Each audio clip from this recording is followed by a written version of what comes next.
नमस्कार, next 9 news देख रहे हैं आप और मैं हूं आपके साथ प्रज्ञा सिंह।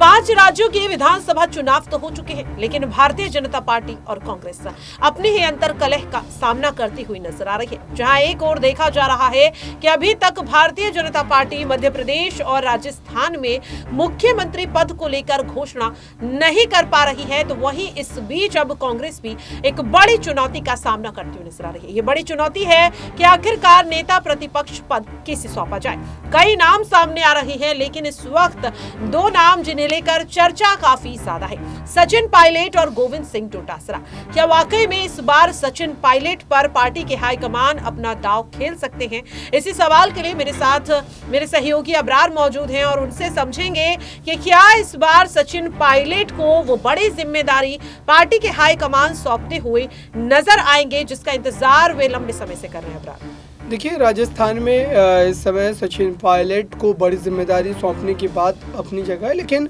जो कांग्रेस पार्टी की हार हुई है वो दरअसल कई मायनों में आप कह सकते हैं कि यहाँ पर चौंकाने वाली है। और कांग्रेस पार्टी जो है अशोक गहलोत के नेतृत्व में पूरी तरीके से चुनाव में उतरी थी। तो ऐसे में अब सवाल ये पैदा हो रहे हैं कि आखिरकार अशोक गहलोत जो लगातार बड़े दावे कर रहे थे और ये कह रहे थे कि वो जो है अकेले अपने दम पर कांग्रेस पार्टी की सत्ता को दोहराते नजर आएंगे, ये दरअसल कहीं ना कहीं यहाँ पर जो है काफ़ी ज़्यादा हैरान करने वाली बात है। सबसे बड़ा सवाल तो ये है कि इस समय राजस्थान की राजनीति में जो इस समय कहा जा रहा है कि अब जो है प्रदेश में अध्यक्ष पद और साथ ही जो है ऑपोजिशन के लीडर के तौर पर किसको आगे किया जाएगा, ये देखने वाली बात होगी, क्योंकि गोविंद सिंह डोटासरा पर पहले से ही कई मामले चल रहे हैं। ईडी ने उनके घर पर छापेमारी की थी तो कई बातें निकल कर के सामने आई थी। और दूसरी तरफ देखा जाए तो अशोक गहलोत के बेटे वैभव गहलोत पर भी कार्रवाई हुई। तो कुल मिलाकर सचिन पायलट इस समय कहीं ना कहीं जो है पूरी तरीके से पार्टी के लिए मौजूद हैं। और सचिन पायलट को कम से कम अगर इस बार बिना सरकार बने उनको कोई जिम्मेदारी दे दी जाती है तो ये माना जाएगा कि कांग्रेस पार्टी न्याय कर रही है और सचिन पायलट को जिम्मेदारी दे रही है। लेकिन सवाल ये है कि अब तक जिस ढंग से कांग्रेस पार्टी का पक्ष हमें देखने को मिला है, उससे नहीं लगता कि कांग्रेस पार्टी फिलहाल ये कदम जो है वो उठाने जा रही है। और अभी भी इंतज़ार जो करना पड़ेगा, क्योंकि राजस्थान के मामले में कांग्रेस पार्टी हमेशा इस तरीके से जो है लेट लतीफ़ वाली काम करती रही है और यही वजह रही कि कांग्रेस पार्टी को इस बार विधानसभा चुनाव में ये भारी नुकसान उठाना पड़ा। बिल्कुल, देखिए, लेकिन अबरार, जिस तरीके से आपने कहा कि सचिन पायलट पे भरोसा नहीं जता सकते, लेकिन अगर बात करें कि जिन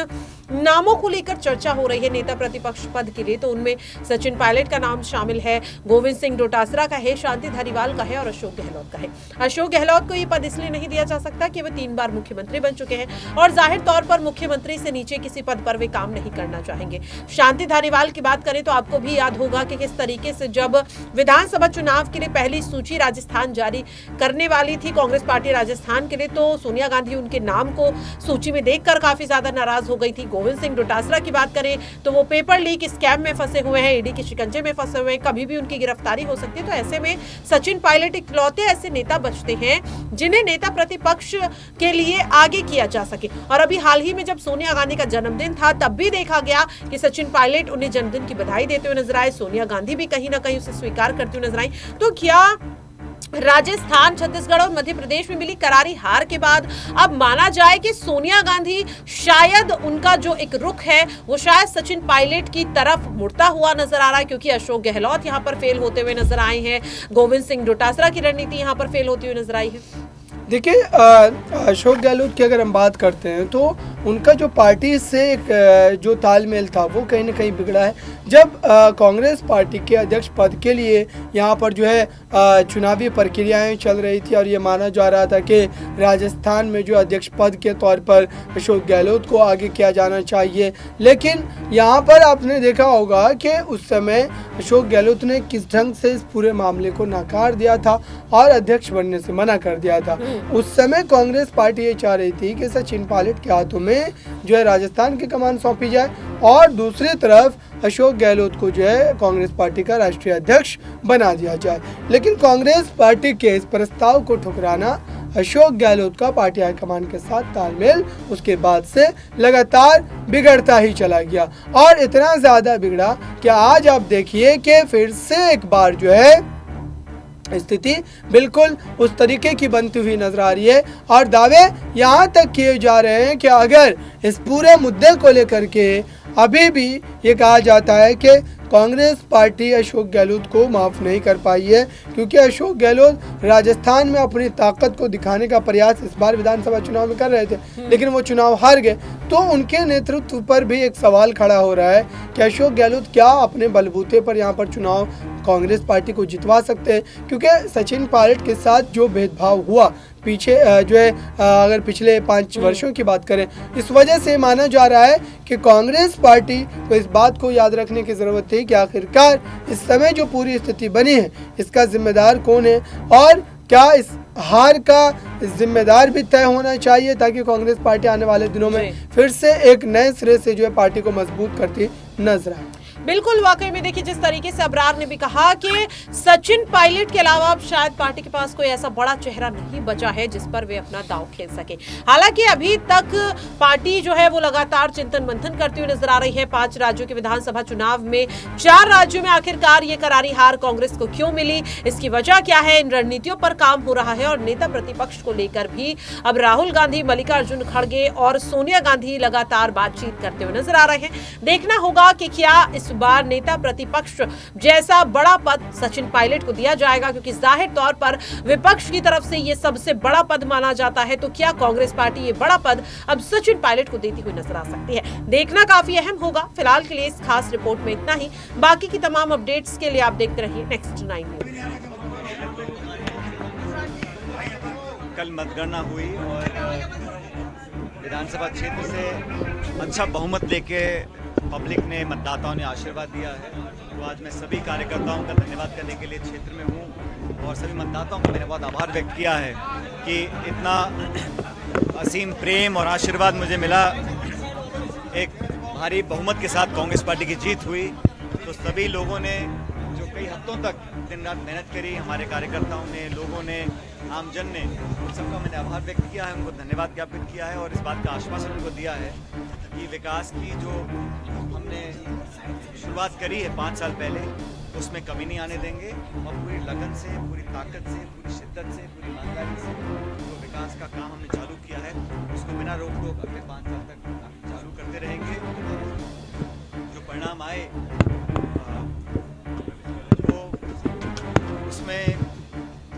हमारी सरकार नहीं बन पाई और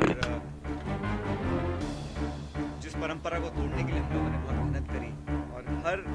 कोशिश करने के बावजूद भी हम कामयाब नहीं हो सके। निश्चित रूप से ये चिंता का विषय है, क्योंकि पूरी ताकत हम लोगों ने लगाई, सारी मेहनत करी और हर बार हम सरकार बनाने के बाद रिपीट नहीं कर पाते हैं। इस बार दोबारा वही हुआ, इस बात का खेद हम सबको है और इस पर चिंतन भी करना पड़ेगा, आत्मचिंतन भी करना पड़ेगा हर स्तर पर कि कहाँ कमियां रहीं, क्या वो कारण थे जिन वजहों से सरकार दोबारा नहीं बना पाए। बहरहाल कार्यकर्ताओं ने पूरी मेहनत करी, इस बार अच्छा चुनाव लड़ा, कारणों का विश्लेषण भी होगा। कल सभी कांग्रेसी विधायकों की एक मीटिंग भी है, उसमें आगे क्या रणनीति पार्टी की होगी, प्रदेश में, जिलों में, देश में भी, उस पर भी चर्चा होगी। मैं तो जरूर मानता हूँ कि हम सब लोग चाहते थे कि मध्य प्रदेश में, छत्तीसगढ़, राजस्थान में जो तीनों हिंदी भाषी राज्य हैं, यहाँ पर विपक्षी मुकाबला होता है, यहाँ पर कांग्रेस पार्टी जीत कर आती है, हम लोग को बहुत मजबूती मिलती है। हमारा वोट प्रतिशत कहीं कम नहीं हुआ है तीनों राज्यों में। बनस्पत मुझे लगता है कि आपने देखे थे हमको वोट भाजपा से ज़्यादा मिला है। अन्य कारणों से सरकार नहीं बना पाए और सरकार रिपीट करना सबका उद्देश्य है, लेकिन इसके बारे में बहुत ऑनेस्टली आत्मविश्लेषण करना चाहिए और करना पड़ेगा और बहुत ईमानदारी से इसका विश्लेषण हम करेंगे कि कहाँ कमियां रह गई, क्योंकि आने वाले समय में लोकसभा के चुनाव है 5 महीने के बाद, वो बड़ी चुनौती जैसी हमने और इसमें पूरे प्रचार में खड़गे साहब हों, प्रियंका जी हों, हर प्रदेश में वो गए, पूरी ताकत सशक्त विपक्ष बनकर हम लोग काम करेंगे और आने वाली जो नई सरकार है उन्होंने जो वादे किए हैं पूरा करने के लिए प्रस्तुत करेंगे और जनता की आवाज़ बनने का काम हम लोग करेंगे।